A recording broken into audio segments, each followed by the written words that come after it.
Uh, Good evening, folks. Dr. Freedom here, dropping in on you live for just a few minutes. Yeah, I just got a bunch of stuff packed up here, and I figure I better get caught up with it, for it all goes so crazy it's beyond comprehension. Now, we've been taking trips, up north, because my wife has some things to finish up there, and all that. And sure enough, we decide to take a different route than we normally take. And then, just as we're going through this small town, I look over, and as you can see on the screen, I was like, no way. I was like, I have to snap a picture of that. And sure enough, I did. Church of the Master. I'm like, I have heard of many denominations, but Church of the Master, that's a new one for me. Okay, I'm like, wait a minute. I'm like, what?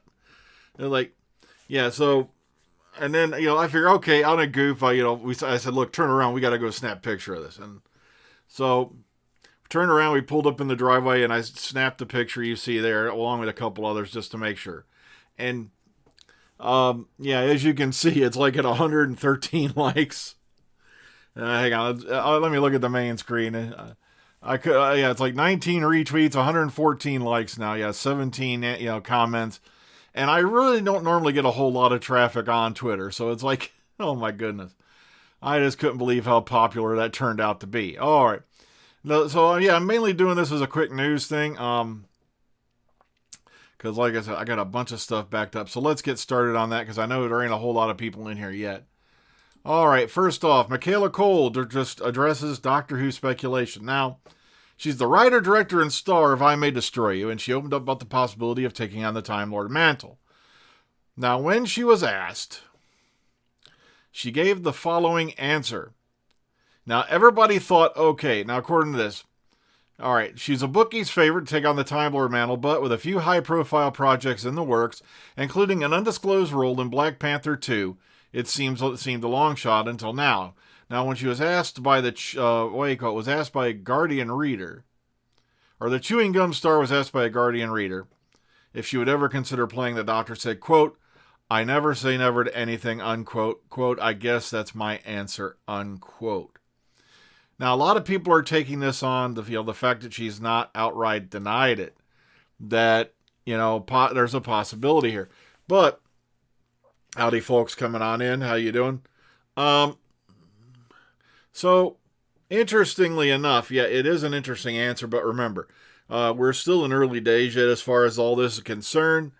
We've got a ways to go yet before we begin really, hopping up and down on this, saying, okay, it's definite she's got the role. I wouldn't mind if she did, to be honest with you. She's got a nice, she's got a nice resume, she's been a showrunner and whatnot. So it's like, I can see where she's going. All right, now, before I forget this, because I almost did, this video popped up in my recommendeds today. And I heavily suggest, especially if you watch this channel on a regular basis, and I keep telling you, the guys who are telling you that Doctor Who's a failure, all this stuff ever since Chibnall taken over, has been a big mess, is who Mr. Tardis is addressing here. Because a fella named Yellowflash 2 came out, and in the video, for some unknown reason, he admits he's never watched the series, yet begins to go on about how he thinks the next series, or next Doctor and all, is going to be worse. And it's like, where do you draw your conclusion from if you've never even watched the damn show? And then he makes this really oddball, like, well, I guess we'll have like 10 or something other seasons of Doctor Who they can like, which means this guy don't even know about the classic series. This is yet another, the person Mr. Tardis is addressing here. This is yet another courageous coward who's running around. By the way, he shows up, of course, as a cartoon character, and that's how you can tell the real cowards online, because they won't put a face, they won't put their money where their mouth is, because they know if they go into an open forum and get debated like El Petteron did a little while back, they're going to get smashed. Of course, Nerdrotic's another one he brings up in here, and I keep telling you, Nerdrotic, I don't know what planet he's on, because like Mr. Tardis addresses in this video, he's pulling facts out of his rear. He even shows a couple examples of where he just says something completely untrue, and then, goes on about it like, it's the gospel. So please, I highly recommend this. It's about a half hour long, but I guarantee you by the time it's over, you're going to be shouting, oh my God, what was I thinking? Because like I told you, they don't want you to think. They're reactionaries, these guys. They want you to be angry. They want you to be outraged. They want your money. It's as simple as that. They will say and do, at least, I got to give Narcotic this much. He does show his face in his videos. But a lot of these other guys who do these critique videos, they're acting all smug and all suave. That's because chances are they're, I hate to use one, but it's been used on me. They're probably living in their mom's basement because they sound like they're 12 years old. And they don't want to put a face to the truth at the fact that they probably don't know what the hell they're talking about. All right, Jodie Whittaker shares her typical filming schedule. And if you run through this, she goes, I've been in the final weeks of filming Doctor in Wales. Work gets me up at 6:15. She has the same breakfast every morning when she's working, which she has as soon as she's on set. 2 pieces of brown toast with butter, never margarine, and honey with a single shot of oat latte. Oat latte. Oh my God, that sounds painful. I can't have more than 2 a day because I'm manic enough. I'll try to squeeze in the other coffee during a break between scenes in my trailer. It's my home away from home. I'll bite with people in alien prosthetics wandering about. She goes, when I'm on set, you've got the Brecon Beacons and the sea, which is just beautiful. And we've had to be very cautious with filming because we have a duty of care to everyone involved. Things are slower, but it hasn't dampened our energy on set. Everyone's in the same boat. The world has to carry on during the pandemic while managing the risk. Filming usually wraps up around 5. My ideal dinner when I'm on my own working is beans on toast with grated cheese with a large glass of wine. Quote, playing the Doctor taps into the joy of childhood energy. Everyone has played the role differently. I've enjoyed every minute of it, being surrounded by the best creatives who become my mates. I have never, ever got bored. And I love the fact that this lady has shown so much character, despite all this. Shown so much, what do you call it? Well, the thing is this Who's book, sorry, just brought up, did you hear Eccleston in a panel? He's already said he's never going to do Doctor Who on screen again. So that's not a what do you call it? That's not a surprise. So I'm not the least bit. Plus the fact from what we're hearing, the centenary special is going to basically be kissed off as your 60th anniversary special. I have an eerie feeling Doctor Who, like I said, this is just a gut feeling. I don't think we're going to see Doctor Who back till 2024. And I think that's because just if we go off the speculation and some of the things I've seen and heard, a lot of the people who are going to be involved in this, if it is Sally Wainwright or if it is Michaela Coel, they're going to be tied up for the near future. So that means it may not be back till 2024. And that's if they start in 2023. So like I said, this is just speculation. Don't go run to the panic button yet. But I have an eerie feeling Doctor Who's going until 2024. I don't think they have anything planned for 2023. Because from what me and some friends of mine and some others I've been talking to have been saying, the Centenary special is going to be dual purpose.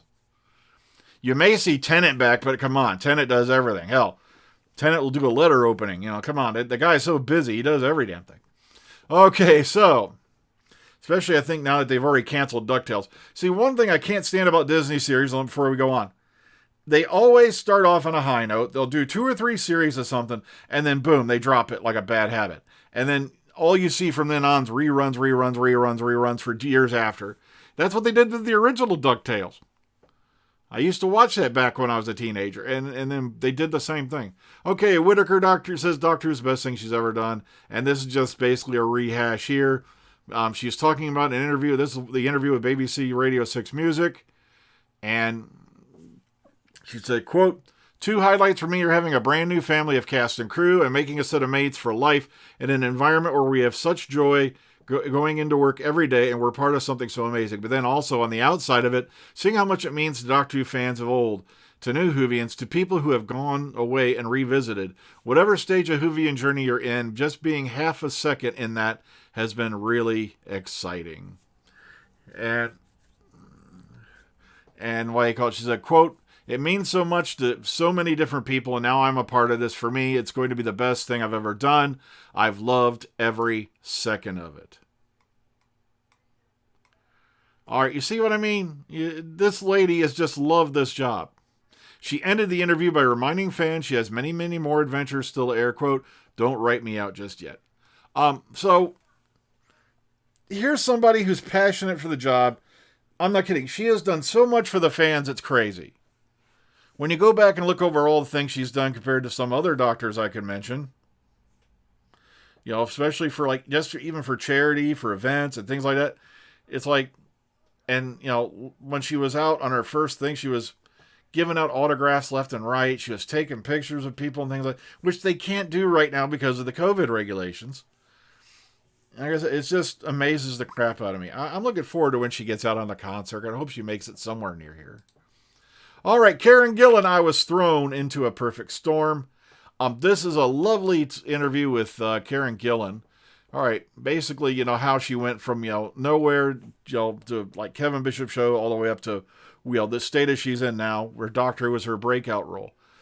And it's just amazing, the interview and the thing she goes on that. She goes, quote, every project I was doing was getting bigger and bigger in scale, she says from her Los Angeles home. Quote, I had always been totally fearless, and I suddenly found myself dealing with self-doubt. Luckily, Tom Hanks was to hand. Watching her work, he took her aside one day and said simply, quote, you're really good, keep going. It was a sign that I was looking for, she said, to have someone you idolize actually, say, you're not terrible, was completely trippy. From that point, I worked on my acting and I completely rebuilt. So, you got to love the fact, like I said, Tom Hanks, once again, there's another kind soul and all that, and people are still quoting bad Forrest Gump lines at him, the guy. It's like, he's done so many great things. So a lovely interview with Karen. Like I said, link below if you want to go check it out for yourselves. And lastly for today, PCAP, every inch the family man as he cradles his baby grandson on a family outing in Highgate. And, well, there's one more comment. You're going to get a laugh after that. I almost forgot about it. Okay, and the funny part is, when I saw this article originally, they've pixeled out the baby's face. Like you're going to pick this baby out of a lineup of other babies on the planet Earth. It just shows how paranoid we've become. Well, the paper was probably afraid they might get sued or something, because the baby isn't a celebrity.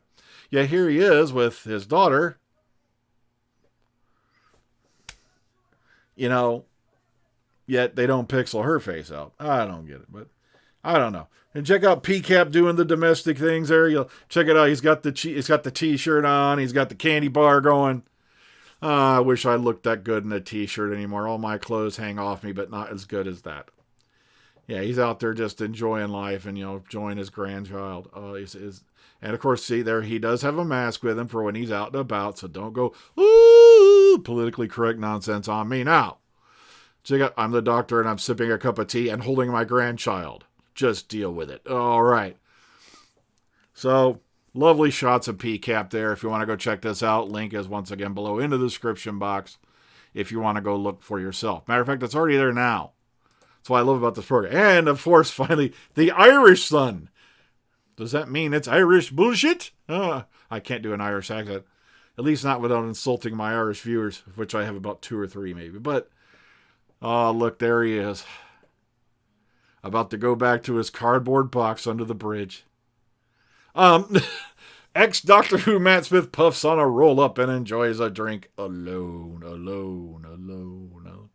Sipping a pint of Guinness, wearing his backwards cap, and lighting up a cigarette. Now, you'll see me hit the vape and all that, but cigarettes, man, get rid of those things, Matt. Like I said, I know I crack on you. I think you're a brilliant actor. I really do. I highly doubt you're watching this and ever will in your lifetime, but take it from the Dock of Freedom, man. Get rid of those damn things. Throw those out. Get rid of the cigs, man. I'm telling you right now. And check it out. He's got the pinky rings going on. What's he going to do? Pinky swear with the gangsters? Oh, my God. Yeah, Karen must have kicked him out of the boathouse like someone said in my comments. I'm not kidding. Look at that. Oh, man. He has hit the skids. Yeah, all right, let's go through the comment box really quickly. Like I said, now, I don't know, folks, what would you think Michaela Coel, a black lady, as the doctor? Like I said, I back anybody who has the courage to take on that mantle. And from what I've seen of her resume, I think she'd be pretty damn good. I'd die laughing if it turns out she's going to star and run it. God, can you see how many heads would be exploding from here out past Gallifrey Base? I'm not kidding. I think Nard, last footage you'd see of like Nard Turd Kodak and the rest of his gang is his legs swinging from the lower part of the screen because he went out and hung himself. I'm not kidding.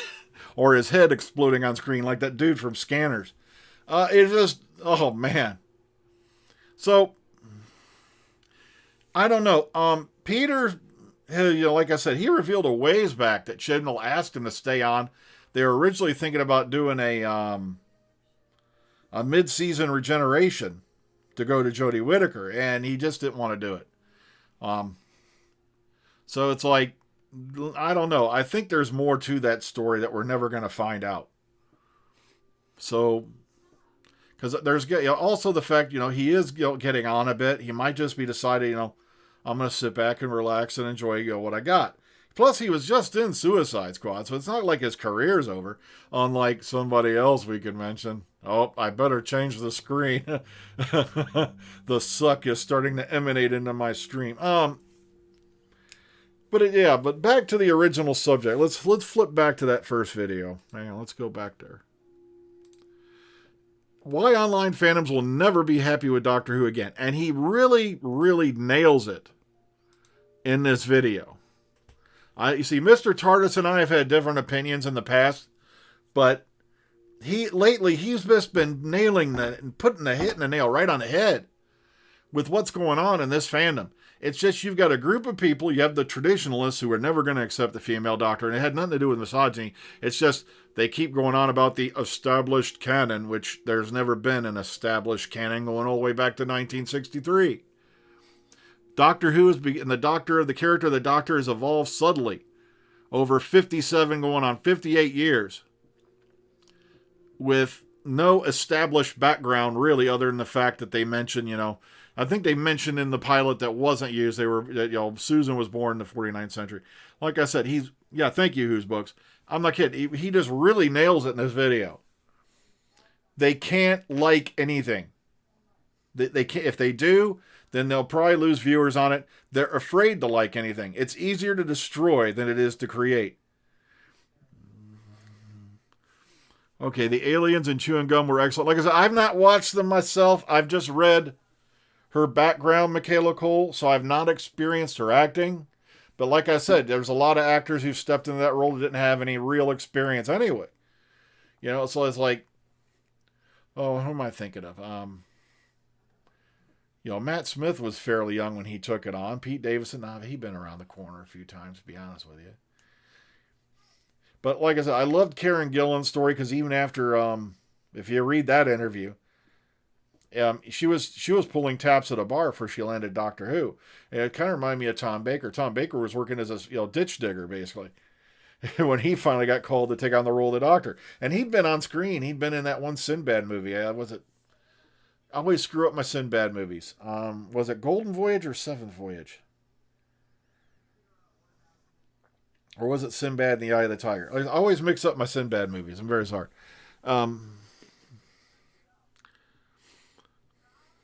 Well, yeah, she's doing she's doing 6 episodes for Series 13.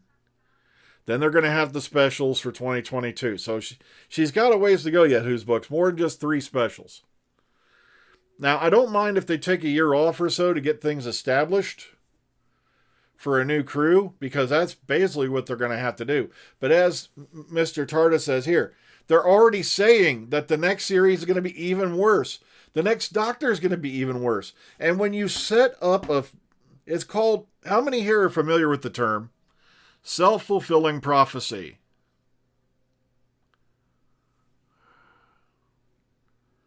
All right, no. Who's Books? All right, that's that story about, all right, I almost put that one up last week, and I didn't because it's bullshit. Her canceling that con had nothing to do with John Barrowman being there. Not a thing. It's called She's Busy, she has a career. Yeah, like I said, it had nothing to do with John Barrowman being there. I don't think Karen Gillan's that type of person. Yeah, I don't think that was her. I mean, I don't think that's the reason why. It had nothing to do with John Barrowman. It's just what happened was you had a magazine who's been known for total apish nonsense, total errant bullshit, and they just said, well, Karen canceled. It must have been because John's there. Yeah, who else was there? So they could have said, well, it was because, next thing you know, they're going to say, what, she have something against Fraser Hines because she canceled a con where he's there? You see what I mean? It's just ridiculous. It had nothing to do with John Barrowman. It had everything to do with her career. It's just this lady is busy, busy, busy. This lady is established. Matter of fact, I don't even, like I said, she's out there. She wants to do more creative things, and she doesn't have to. She could be living off the Avengers and Guardians of the Galaxy money for the rest of her life. Hell, she's living in Los Angeles, which, okay, maybe she won't be living off the given the cost of living in Los Angeles. Goodness gracious me, I don't know why anybody lives there. But okay, like I said, it's the cost of living is ridiculous in California. Okay. Yeah. Yeah. I don't think it's true. I think they made it up, whose books. I'm not blaming you, but like I said, given the source of the article, I don't buy it.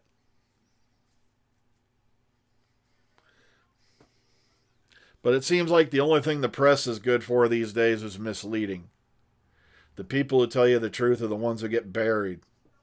Meanwhile, the people who tell you to go out, light up a torch and get a pitchfork and go charge at people are the ones who get all the response because they're reactionaries. They don't think, they don't learn. They just tell you to go do something because, oh, I don't like it and it must be failing because I don't like it. And that's exactly what Turd Man and the rest of the gang, Bowel Trek and all the rest of them, have been doing for the last 3 years. They've been living off the controversy. Then they wonder why these shows, like I said, generally, like a lot of shows, generally don't change a lot. Because if they change and you got jerks like this running around going, they've wokenized, SJW'd, and blah, blah, blah. Because it's the only language they speak is utter, complete bullshit. They look at you and lie. They're like, the way call it, they're the organ grinders, and you guys are the monkeys, like the people who watch this stuff, I mean. Dance, little guys, dance. Hate it, SCW, PC, woke, it's ridiculous. Ugh, it just scares me, the age we're living in. It's like George Orwell must have been like a Nostradamus of his time, because he's called it. There's word going around, Donna, that they're doing a sequel to Attack the Block. I don't know if Jodie's attached to that yet, but a lot of other names who were in the first one are. So,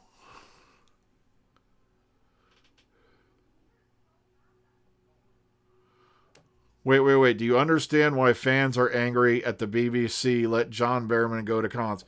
The BBC has no voice over what John Barrowman does in his spare time. He's not currently under contract by the British Broadcasting Corporation. He can go wherever he pleases as long as he books it. Also, the incidents to which you're referring took place like 10 years ago. And he already apologized. He was already reprimanded. And as far as we know, he never did it again. So there's no reason to berate John Barrowman for people throwing mud in his face. That's from 10 years ago or more. I think this was there was stuff he did back in 2008. So actually 13 going on 14 years ago. And it was, like I said, how often do you have to keep apologizing to people about things that happened, by the way, behind closed doors, that somebody probably made a few bucks, running off to a newspaper to yak about. And they didn't do it because they were offended. They probably didn't do it because they gave a damn. They did it because, oh, look, I can make some money. It's amazing how people will backstab you for any reason, especially for some paper that goes in their pocket. Or some numbers on a screen. And it just amazes me.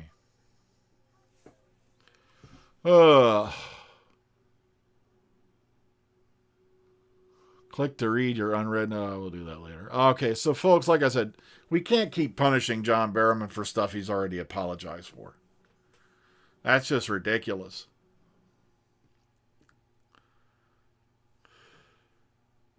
I know it was, but like I said, they're being politically correct. Whose books? Um, and sadly, politically correctness is going to be one of the reasons why we go under. I sat here last night, and I know this has nothing to do with Doctor Who, but I was watching this couple. I won't name them because I like their channel, and just because I disagree with the wife's view, it doesn't mean I want to lambaste them. But they were reacting to the movie Animal House. The wife was siding with the college dean. The wife was booing and jeering the main characters of the movie, the Delta Talcai House. And I'm sitting there in just absolute awe, my jaw hitting the floor. I'm like, she absolutely hated the movie, yet she's watched other John Landis projects. She's watched Ghostbusters. She's watched, what do you call it? It's like, how could you watch any other comedy made in that era and laugh your ass off, but then try to politicize Animal House? I just couldn't believe it. I'm like,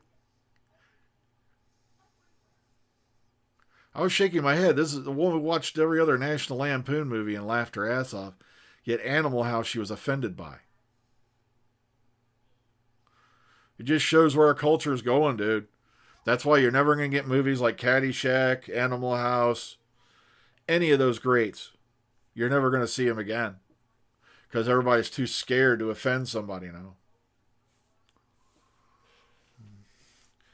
I mislabeled somebody. Oh, we better bash that guy. Get out the crucifix. Bring the extra long nails. He's kind of fat. Oh, my God.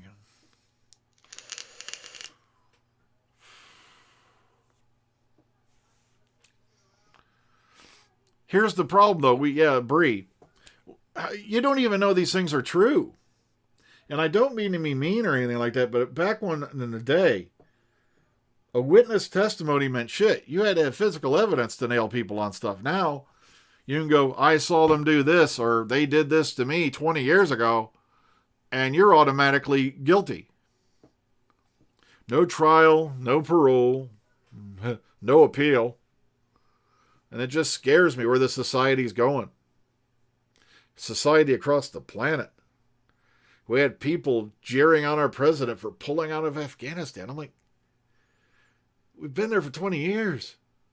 How much longer did you want to stay? We've already broke our record in Vietnam as far as years stayed goes. And didn't the Russians spend 10 years there and didn't do shit? But oh well. I'm getting political, and when I start doing that, that means it's time to hang up. Oh well. I think Eccleston's happy doing Big Finish because Big Finish is not a department of the British Broadcasting Corporation. He has never turned his back on Doctor Who, despite what Nerd Tardis says. He's never hated the show, because even when he wasn't even mentioning it, he was still signing autographs for fans. He was still, matter of fact, he helped a guy propose to his wife as the Ninth Doctor. So it's not like he ever hated the show. He just hated the management.